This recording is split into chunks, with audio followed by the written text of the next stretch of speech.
Hello YouTube, this is Mr. Husker Dragon, and welcome to a mini segment on playing with prophecies. Of course, the 5 main cards you would put in your prophecy deck are Temperance of Prophecy, Justice of Prophecy, Stodgic of Prophecy, High Priestess, and of course Spellbook Magician of Prophecy. So Temperance, during your main phase, if you've activated a Spellbook card previously in the turn, you can tribute this card to special summon 1 level 5 or higher light or dark spellcaster from your deck,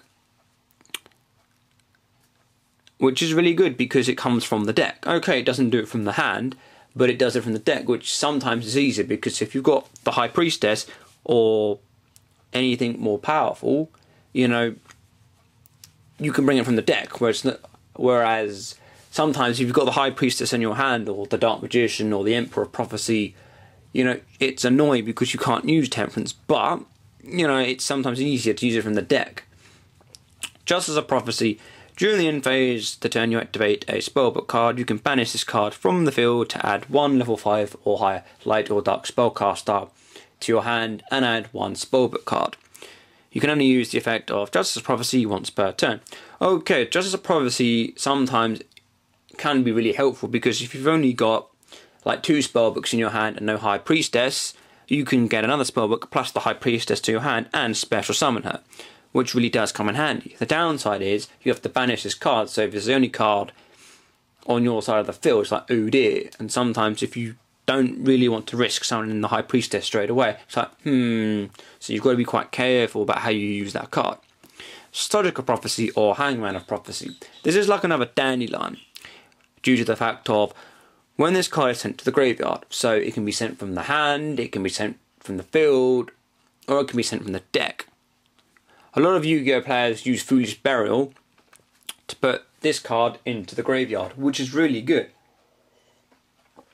Because then you can once it's activated its effect, you can bring a Temperance to your hand or a Justice of Prophecy, depending on what type of situation you're in.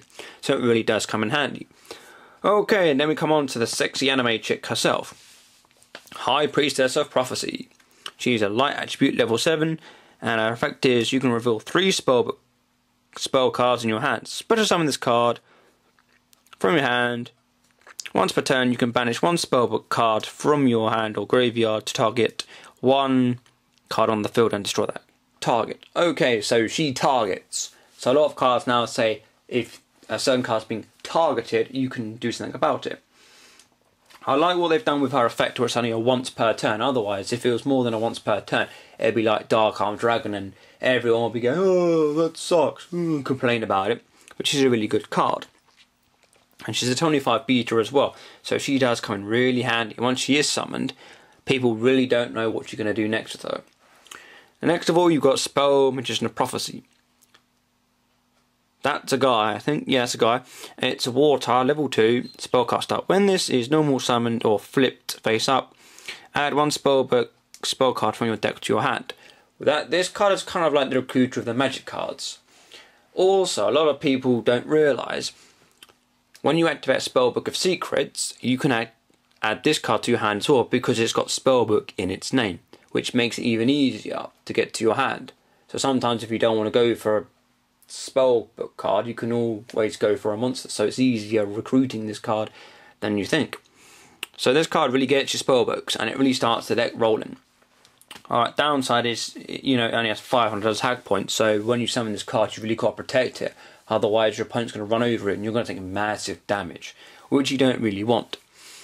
Now looking at these 5 cards, I have started playing prophecies myself because I got loads of the cards out of Abyss Rise, and I thought, ooh, I might as well have a go. And when I had a lot of other cards coming out of Rise of the Duelist, I thought, well, since I pulled these cards, I might as well start playing with them. So I did, and the deck to me is really interesting to play. And monster-wise, some of the cards are really reasonable priced. I mean, Temperance is about £5 to £6. Justice of Prophecy is about £2.75 for 3 on eBay. Stodgic is worth pittance.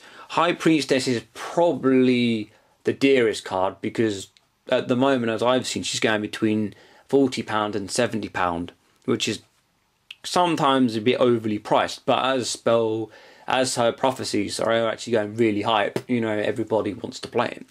And of course, Bold Magician of Prophecy, depending what kind of rarity you want, ultra rare is usually about £5 to £6, and the ultimates, as I've seen, the highest is about £10. So overall, it's not dear to buy, except the only dearest card is High Priestess.